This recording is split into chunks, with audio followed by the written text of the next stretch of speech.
Are we going back? We're back for the second half of season 8, episode 1, that has, on the Audacity Anchor podcast version, will all be 1, but here in the video world it'll be 2. Disjointed. But I thought about writing a book at one point called "I'm Probably Wrong." Yeah. But it was this idea, I wanted to tackle some tough topics, but do it in such a way that people would be curious. They would listen. They might explore some different things. But if I came in and says, I'm probably right about this, or I'm certain about this, it actually creates it's funny, it creates a space where a person feels almost automatically defensive. Mm-hmm. Well, I don't think you're right. Right. It's that. But what if we said, hey, I could be wrong, but let's talk about this thing, or let's tease that out a little further. It's good for us and it's good for others. It keeps me in a place. If I'm genuinely believe that, I'm not talking about just, I'm just throwing that out. But it's that healthy way of living where I can say, and genuinely believe, I could be wrong here. I'm just starting off with that posture. Which is the opposite of arrogance. There's a humility it takes to say, hey, I could be wrong about this, but let's talk about it. Right. But here's something that I'm thinking. Yep. Versus here's something that I know. Right. Because I realize this is whole another talk, but I realize there's a difference but for me, there's a difference in believing something and knowing something. Mm-hmm. I believe all sorts of things. Okay. I believe certain things about even window building and window installation and whatever. Yep. But I know things by experience. In other words, the way that I truly know something is I've experienced it. I know that now. Otherwise, I have all sorts of belief systems. Well, when we think about even, let's say, theological things, certain things we believe, but we haven't experienced yet. In other words, I believe in heaven and hell, or whatever that is, but I don't know by experience what that is. In other words, if I say, I'm going to give you here's exactly what hell is, what it's like, what it looks like, how it's experienced, that would be foolish. Because I don't know that. And I hope never to know that. But I have belief systems about it. And that's where I think we have to be careful when we have belief systems. When I believe something, it's not that it's wrong to believe, but it may be wrong.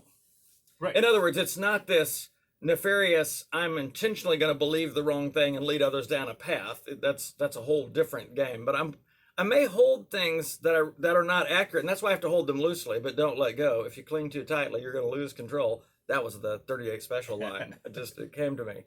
But I wonder, we worry about if we hold things too loosely, and I did talk about this last week that no one heard, but what I call the fear of the domino effect. Mm-hmm. If I take this domino out, let's say out of my theological belief system, if I take this singular domino out, all of them are going to fall. Right. They're just all going to collapse after it. And I'm like, the dominoes really aren't that close together. Right. They're just not. There's certain things sometimes I have to take a domino out of the line. Doesn't mean everything's going to fall after that, or I have to take this stick or this block out of the Jenga tower, but it's not going to make everything fall. Right. It's not. So, and that's where it takes humility to say, I may be wrong about this. Am I willing to be curious and explore alternative understandings? Yeah. And that's hard because it makes us feel like, well, I'm compromising. I'm compromising truth. Well, hold on. No, I'm trying to learn. Right. I'm trying to grow. God wants us to grow and learn and develop and mature, which means there are certain things when I was a child, I thought like a child. Yeah. But when I became a man, I thought differently about things. That's a growth thing. That's a maturing thing. You were going to say something. Sorry, I was. No, I was thinking about, I think, one of the hesitations we have about we could be wrong. It's almost like if my church or my group, or if I'm wrong about something related, let's say in the realm of Christianity or Christian life or whatever, it's like that's an indictment on everything. Right. And so what ends up happening, the tragic turn with that is we end up putting everything at the level of, and there are a handful of bedrock kind of things where I'd say pretty certain on this. I mean, this seems to be, you can't really move off this. If this is wrong. What I would say is foundational. Where you just say, well, let's say, so I'm using your term foundational, but the problem is if you make everything foundational. It's the idea that now if I have some other idea that it turns out I'm wrong on, well, that's an indictment on the foundational, or that the whole foundation crumbles. Well, this is a really tragic mistake, because that actually keeps us from learning where we're wrong. And I think it is why groups get entrenched, and why ultimately what tends to happen so often is everything gets made foundational. Our view of the role of men and women in ministry, that becomes foundational. How you baptize people becomes foundational. You have all of these things that you end up, that's born out of this. I can't let any one thing go, because I think, the whole thing goes. And this is actually what blocks us then from learning, from growing. So I find myself more curious now. Hey, I've always thought this was wrong, or I've always thought that this was inaccurate, but I want to explore it. Sometimes at the end of that exploration, that research, I'm like, no, that was accurate. Yeah. Okay, but it's important to do that on the other things that I've researched and looked at, and whether it's a theological thing or a political thing, I've realized, nope, that's not actually accurate. Right. It was pitched to me as accurate. And here's what I want to come back to on the duped thing. There were certain things I believe that were presented to folks intentionally, even though they knew it was false. Yep. But it continued them on a vote path. Yep. So they'll continue to vote this way Yep. as long as we continue to pitch this Oh, yes, narrative. I'm not saying there's no dupage. So, but there's other times where it wasn't duping, it was the blind leading the blind. the blind leading the blind, right? If someone is unintentionally telling you the wrong way to go, it's not that they're nefarious or evil. And that's the other thing we have to stop. We have to stop demonizing people who think differently about things. Or there's just things that I'm wrong about. It doesn't mean that I should be demonized for that.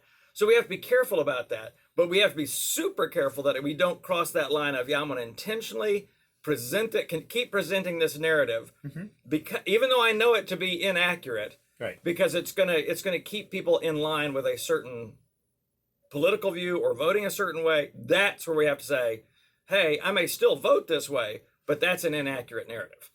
And if I think about healthy skepticism and what that looks like, okay, we talked about, I might be wrong. I go in, I have that. But another form of healthy skepticism that we've talked about, but it's center of the target here to me, is listening to people that I disagree with. Right. Reading more broadly. It seems to me that the most balanced people I've encountered or the more kind of growing people that I encounter, they read widely. They have different, where isn't one expression of a healthy skepticism about what you believe is a comfortableness with what you said, even your curiosity, where I say where I intentionally listen to somebody with a different viewpoint. Yeah. I intentionally, what if I intentionally turn on a different news network than I normally... It's funny, I was just thinking about news network. If you only listen to one news network, because all of us have biases, myself included. Well, news networks have biases. Of course. When I read the New York Times, and I read them every morning because it comes to my inbox, but I know that they have a particular bias that they present from, and I accept it for what it is. Right. And I'm like, okay, I understand that that's their bias. Sometimes I find it annoying, but I realize we all have biases, and some of those can be annoying. But I don't try to just read from one space. Right. I'll look at multiple spaces, because even in the pandemic that we're in right now, to me, the pandemic has created, maybe it's the fifth window. It's a microcosm of the fifth window. We don't know what we think we know.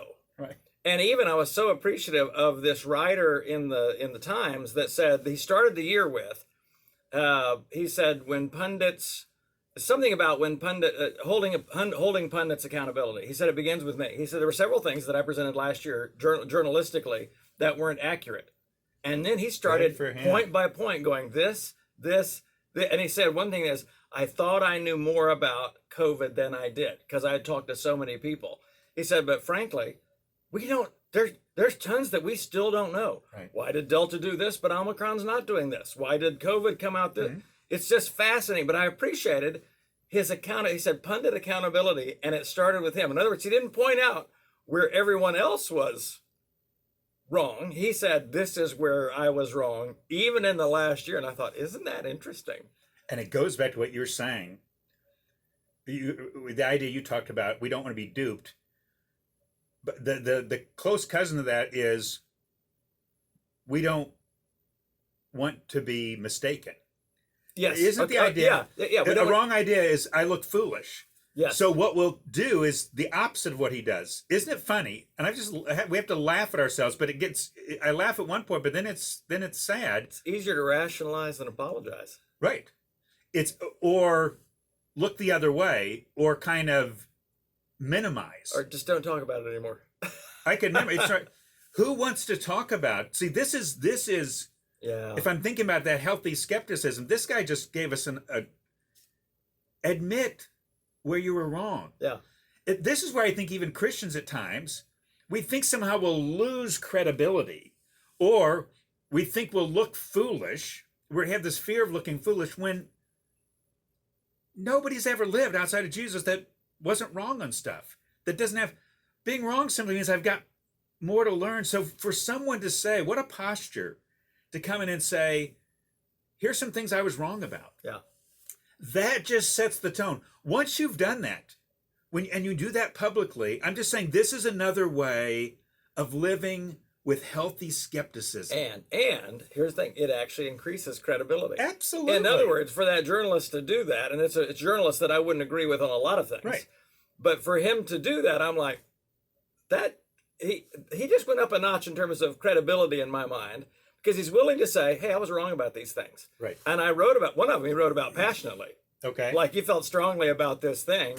But he's like, yeah, he said the research was trending this way and I just went with it. He said, but then, other research was like, nope, missed it by a mile. And again, he was willing to say, Frank, there's just things we don't know that we think we know or we want to know. And I think that's a whole nother issue.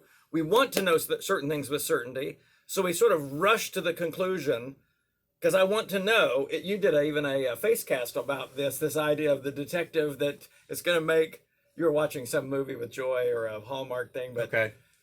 we want to rush to the conclusion, well, all of these circumstances lead me to believe it must be this person, but in your mind It's you're going, obvious. that's way too obvious. Right. That person couldn't have done it because everything about the story says that they did it. But they can't have... But we make Hallmark conclusions all the time like that. Is that what we're calling them? Hallmark conclusions? Right, no. But I mean, we laugh at Hallmark, okay, or whatever the show is, and they've just, or any detective show, they're making it too obvious. But we have our own NCIS moment where they handcuff the wrong person right off the bat. I think the Hallmark detective series, that's what happens. Invariably, very early on, somebody gets in handcuffs. But we all have those moments because, it's too obvious. We don't have that healthy sense that we could be wrong, which is what you want in a detective. It's what you want a police officer, where they're skeptical of their own conclusions. And so it encourages, I'm going to be thorough. I can. And isn't that an interesting part of even American judicial culture? Mm-hmm. That you're innocent until proven guilty. Yeah. That's harder to do than you think. Yep. In other words, if a detective is going from, no, this person is innocent, I'm going to work from that assumption first, unless there is so much evidence that creates that, you see. What if we start with for ourselves, I'm wrong until proven right? Until proven right. If I just start with... that's good. I think that's probably worth ending the podcast on right there. Padcost? Padcost. Because... we have no idea what... Technology and the Pastords do not get along. I think the video quality is better. My son has watched enough of these that he said, Dad, you've got to update your video quality. So I'm using my phone today. But I think you're right. I think I've experienced that 30-minute, okay. Yeah.